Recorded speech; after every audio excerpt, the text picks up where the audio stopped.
నమస్తే. ప్రస్తుతం మనతో పాటు భారతీయ జనతా పార్టీ ఎంపీ మాధవనేని రఘునందన్ రావు గారు ఉన్నారు. తాజా రాజకీయ పరిణామాల గురించి మాట్లాడదాం. నమస్తే ఎంపీ గారు. నమస్తే. యా ముఖ్యమంత్రి నిన్న నిజామాబాద్లో ఆయన పర్యటనలో భాగంగా బీజేపీని టార్గెట్ చేస్తూ మాట్లాడిండు. అందులో ముఖ్యంగా మీ పార్టీ సీనియర్ నాయకుడు కిషన్ రెడ్డి గారిని కల్వకుంట్ల కిషన్ రావు అని చెప్పి సంబోధించిండు.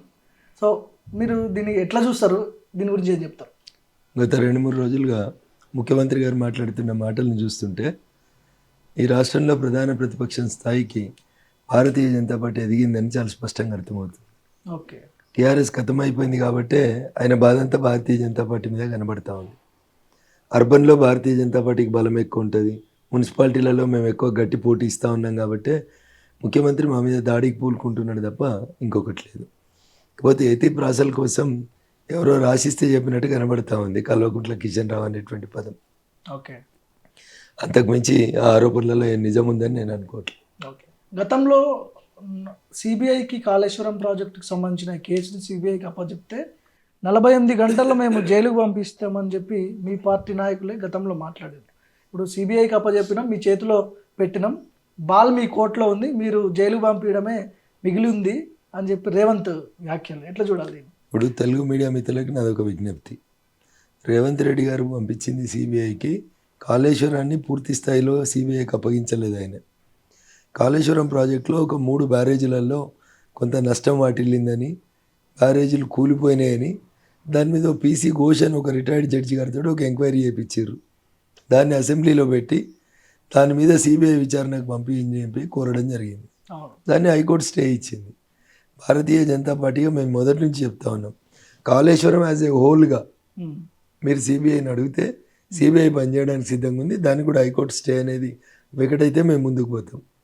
2 సంవత్సరాలు నీ దగ్గర పెట్టుకొని 2 సంవత్సరాలు నీ అండర్లో నువ్వు ఇన్వెస్టిగేషన్ చేయించి ఏం కాంప్రమైజ్ అయినని మీరు case Bharatiya Janata party headed Narendra Modi గారి ప్రభుత్వానికి ఇచ్చి సిబిఐకి ఇచ్చినాము, మీరు అరెస్ట్ చేస్తలేరని మా మీద ఎందుకు బురద చల్లాలనుకుంటున్నారు? గతంలో మీరు ఛాలెంజ్ చేసిర్రు కదా 48 నేను అదే చెప్తున్నా భార్గవ్ గారు, మీకు మా మాటలే గుర్తుకొస్తున్నాయి కానీ ముఖ్యమంత్రి కూడా చెప్పిండు కదా, కేసీఆర్ కుటుంబాన్ని జైల్లో పెడతా అని, చెర్లపల్లి జైల్లో డబుల్ బెడ్రూమ్ ఇల్లు కట్టి పెడతా అని ఇవన్నీ మాటలు మాట్లాడండి కదా. మరి ఆ మాటలకు అర్థం ఎట్టిపోయింది? ఎందుకు జైల్లో పెడతలేడు అంటే ఆయన రాజీ పడ్డా, కాంప్రమైజ్ జరిగింది లేదా రాహుల్ గాంధీ ఏమైనా రాజీ చేసిండు వాళ్ళ మధ్యన?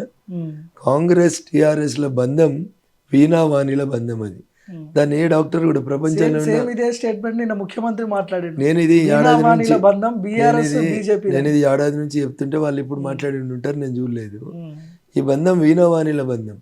అరే కాంగ్రెస్ టీఆర్ఎస్ పొత్తు పెట్టుకొని పోటీ చేసినాయి, కాంగ్రెస్ టీఆర్ఎస్ కలిసి రాష్ట్రంలో కేంద్రంలో అధికారంలో ఉన్నాయి.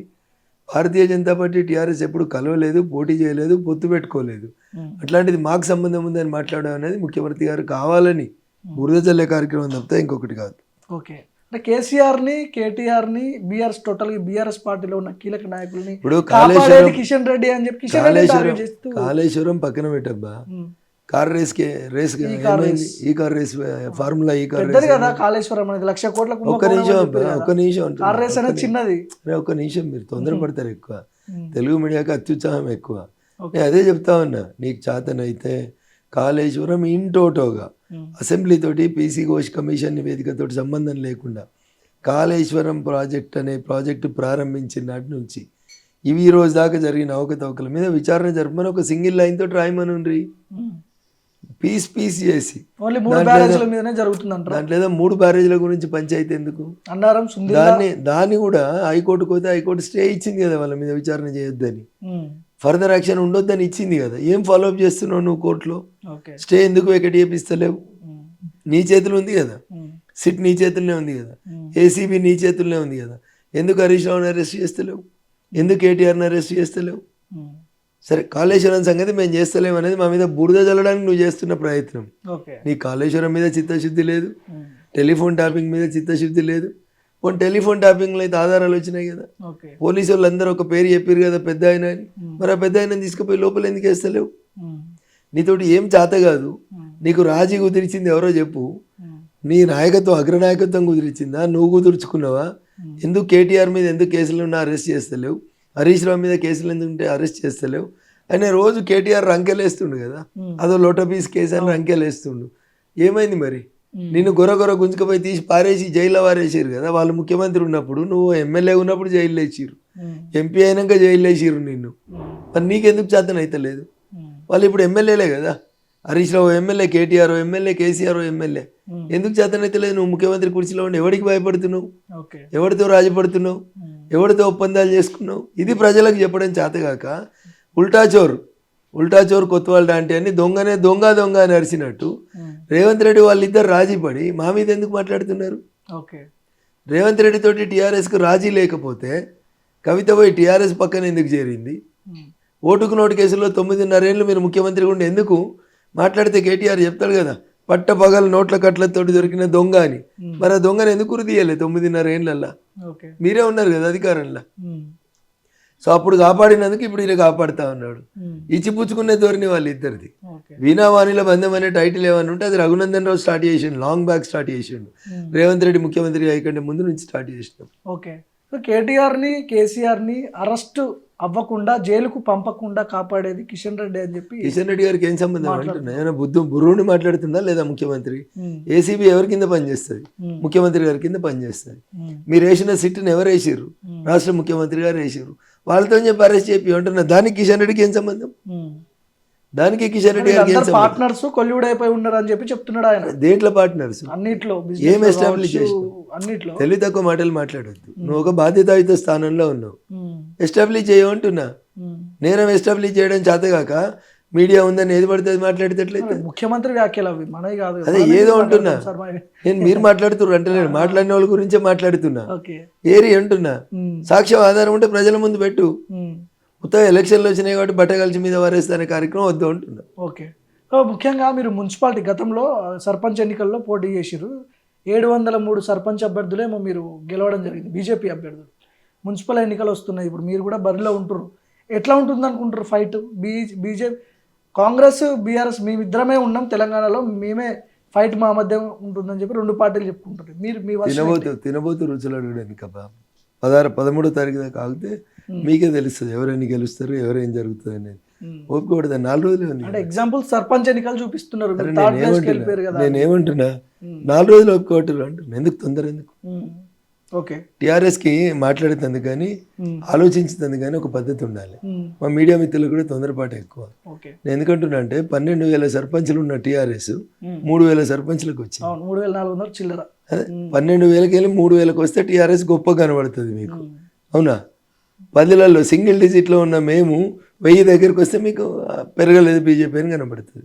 ఏం మాట్లాడతాం మీతో? వదిలేసేయాలి. ఫోబియా, మీకు ఫోబియా ఉందండి. వాస్తవానికి ప్రజలు ఏం మాట్లాడుకుంటారు? మీడియాకి ఒక ఫోబియా ఉంది.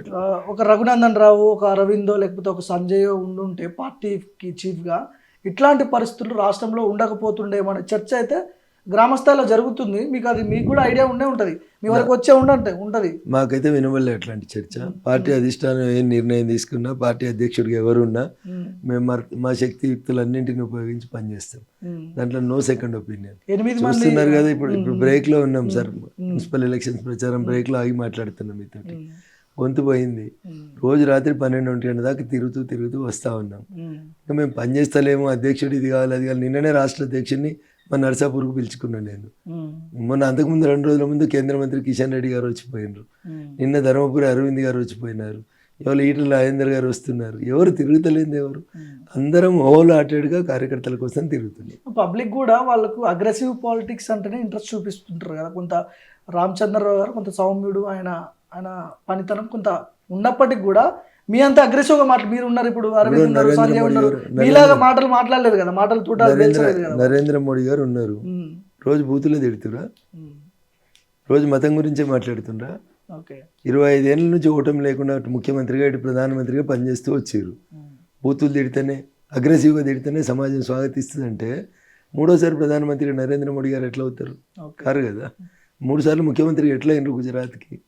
సో మీరు చెప్పాలనుకున్న పదాలు, మీరు చెప్పాలనుకున్నటువంటి విషయాలని మీరు సరైనటువంటి రీతిలో ప్రజలకు అర్థమయ్యే రీతిలో చెప్తే చాలు.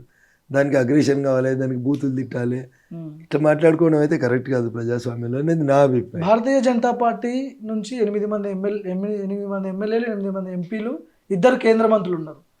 సో ఈరోజు రాష్ట్రంలో చాలా కుంభకోణాలు జరుగుతున్నాయని చర్చ జరుగుతుంది. ఇల్టు పాలసీ అంటున్నారు, 4th సిటీ పేరుతో భూములు కొల్లగొడుతున్నారు, భూములు కొంటున్నారు మంత్రులు అని చెప్పి చాలా రకరకాల చర్చలు వస్తున్నాయి. ఫైటింగ్ బీజేపీ తరపు నుంచి ఫైటింగ్ ఎక్స్పెక్ట్ చేస్తున్నారు ప్రజలు, కానీ కనిపించట్లేదనే ఇది ఉంది. అంటే ఏం చేస్తారు? అంటే నిరుద్యోగుల తరపున ఫైట్ చేయడం, ఫైటింగ్ అంటే ఏం చేయాలని కోరుకుంటారు? కనీసం ప్రశ్నించాలి కదా అనే.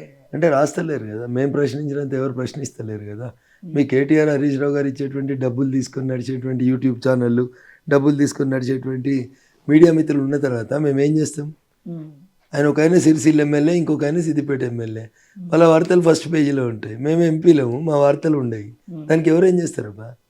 మీరు రాయకపోతే మేము ఏం చేస్తాం? వాళ్ళకి టీవీలు ఉన్నాయి, పేపర్లు ఉన్నాయి, యూట్యూబ్ ఛానళ్ళు ఉన్నాయి, అడ్వర్టైజ్మెంట్లు ఇచ్చుకోవడానికి 100 కోట్ల రూపాయలు ఉన్నాయి.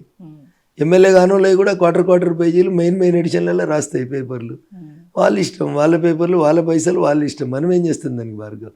మేము కమ్యూనికేట్ చేస్తున్నాం, మేము మాట్లాడుతున్నాం, తప్పకుండా మాట్లాడుతున్నాం. మేము ప్రజల పక్షాన్నే కొట్లాడుతున్నాం. మీ అందరు అంచనాల్ని తలకిందులు చేస్తూ మేము అధికారంలోకి వస్తాం. 8 మంది ఎంపీలు గెలిచిన తర్వాత తెలంగాణలో పలానా ఇష్యూ మీద మేము ఫైట్ చేసినాం, పలానా దాని గురించి మేము మాట్లాడినాం. సెంట్రల్ యూనివర్సిటీకి సుప్రీంకోర్టు నుంచి కమిటీ వస్తే రఘునందన్ రావు ఆర్గ్యూ చేస్తే వచ్చిన కమిటీ మెంబర్లు ఏమడిగారో తెలుసా Bhargav? Sir, why can't you argue before the supreme court bench అన్నారు. నా సమాధానం, మీరు రికమెండ్ చేసి మీరు నా అవసరం ఉందని పిలిస్తే తప్పకుండా సుప్రీంకోర్టు ముందు నా వాదనలు వినిపిస్తా అని చెప్పి వచ్చినాను. ఇక మేము కొట్లాడకపోతే మీకెవరు? లాగుల తొండలు దొరగొడతా అని వాడిని వీడు బూతులు తిట్టుకున్నాడు, వీడిని వాడు బూతులు తిట్టుకున్నాడు, ఇవే మీకు నచ్చితే నేనేం చేస్తా దానికి? మేము బూతులు తిడతలేకపోవచ్చు, మేము ప్రజల పక్షాన బరాబరి కొట్లాడుతున్నాం, ప్రతి సమస్య మీద మాట్లాడుతున్నాం. మాకున్నంత సమస్యల మీద అవగాహన ఇంకెవరికి లేదు ఈ రాష్ట్రాన్ని అనేది నేను 100% చెప్తాను. ముఖ్యమంత్రి మాట్లాడుతూ 70,000 ఉద్యోగాలు ఇచ్చినాము, లెక్క పెట్టుకోండి అని చెప్పి అన్నారు. మీకేమనిపిస్తుంది ఉద్యోగాల విషయంలో, నిరుద్యోగుల విషయంలో? ఉద్యోగాల విషయంలో రేవంత్ రెడ్డి గారు వచ్చిన తర్వాత కొత్తగా నోటిఫికేషన్ ఇచ్చి కొత్త రిక్రూట్మెంట్ ప్రాసెస్ అంటూ ఎక్కడ బిగిన్ అయినట్టు నాకు కనబడలేదు. So government is a continuous process. పాత గవర్నమెంట్ ఒక నోటిఫికేషన్ ఇచ్చింది, పరీక్షలు రాసిండ్రు, ఫలితాలు వచ్చి ఈయన ఉద్యోగాలు ఇస్తే ఇచ్చి ఉంటాడు. I'm not disputing about the number, because number అంతా టీజీపీఎస్సీ దగ్గర ఉంటుంది, స్టేట్లో వెబ్సైట్లో కావాలంటే దొరుకుతుంది. ఇష్యూ అవి మీరు వచ్చినాక ఇచ్చిన నోటిఫికేషన్లు కాదు, పాత ప్రభుత్వంలో ఇచ్చిన నోటిఫికేషన్లు కంటిన్యూస్ ప్రాసెస్లో వచ్చిన ఉద్యోగాలు అయి ఉంటాయి. వాటన్నింటిని మీరు మీ ఖాతాలో వేసుకుంటే దానికి నేను చేయగలిగింది ఏం లేదు. కవిత ఎపిసోడ్ని ఎట్లా చూస్తారు? బయటకు వచ్చింది, కుటుంబంతో కొట్లాడి ఇప్పుడు పార్టీ పెడతా అంటుంది. మున్సిపల్ ఎన్నికల్లో కూడా ఫార్వర్డ్ బ్లాక్ అనే సింహం గుర్తుతో ఆమె పోటీలో ఉండబోతుంది. ఏమనుకుంటారు మీరు? ఈ పంచాయతీ అంతా చూస్తుంటే ఏమనిపిస్తుంది కవిత గురించి? ఇదంతా ఆస్తుల పంచాయతీ తప్ప ఇంకొకటి ఏం లేదు. అధికారం కోసం పంచాయతీ, ముఖ్యమంత్రి ఆత్మగౌరవ పంచాయతీ అంటుంది ఆమె మాట్లాడిన దానికి నేను సమాధానం చెప్పడానికి లేని ఇక్కడ. సింపుల్గా చెప్పాలంటే 2 మాటలు, ఒకటి ముఖ్యమంత్రి పీఠం కోసం, 2 ఆస్తుల కోసం. ఇంతకు మించి అందులో వేరే పంచాయతీ లేదు. అంటే గతంలో జైలుకు పోయిన వాళ్ళందరూ ముఖ్యమంత్రి లేదు కదా, ఆ లైన్లో ఏమన్నా ఎక్స్పెక్ట్ చేస్తుంది అనుకోవచ్చా? అందుకనే చాలా సందర్భాల్లో చాలా మంది మీడియా మిత్రులతో చెప్తుంటున్నారు, తెలుగు మీడియాకి అత్యుత్సాహం ఎక్కువ అవుతుంది. జైలుకు పోయిన వాళ్ళందరూ లీడర్లు అయ్యేది ఉంటే, జైలుకు పోయిన వాళ్ళందరూ ముఖ్యమంత్రి అయ్యేది ఉంటే, చెర్లపల్లి జైల్లో చాలా మంది ఉన్నారు, చాలా రోజుల నుంచి ఉన్న వాళ్ళు ఉన్నారు. కాబట్టి ఆ రిధం కోసం, యతి ప్రాసల కోసం ఎక్కడో ఒక సంఘటన జరిగితే దాన్నే ఉదాహరణగా తీసుకొచ్చి చూపెట్టడం, అవన్నీ వేస్ట్ ముచ్చట్లు. ప్రజలు ఓట్లేస్తే నాయకుడు అవుతాడు, ప్రజలు ఓట్లేస్తే ఎమ్మెల్యేలు అవుతారు, ప్రజలు ఓట్లేస్తే ముఖ్యమంత్రి అవుతారు. అవి ఏం లేకుండా జైలుకు వేస్తే ముఖ్యమంత్రులు అయితే ఎట్లయితారు?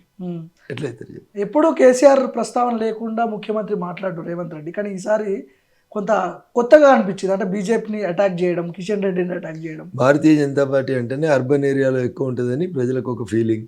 చదువుకున్న వాళ్ళంతా బీజేపీ వైపు ఉంటారనేది కాంగ్రెస్ వాళ్ళకి అనుమానం. దానికోసమని మా మీద దాడి చేస్తా ఉన్నాడు ముఖ్యమంత్రి.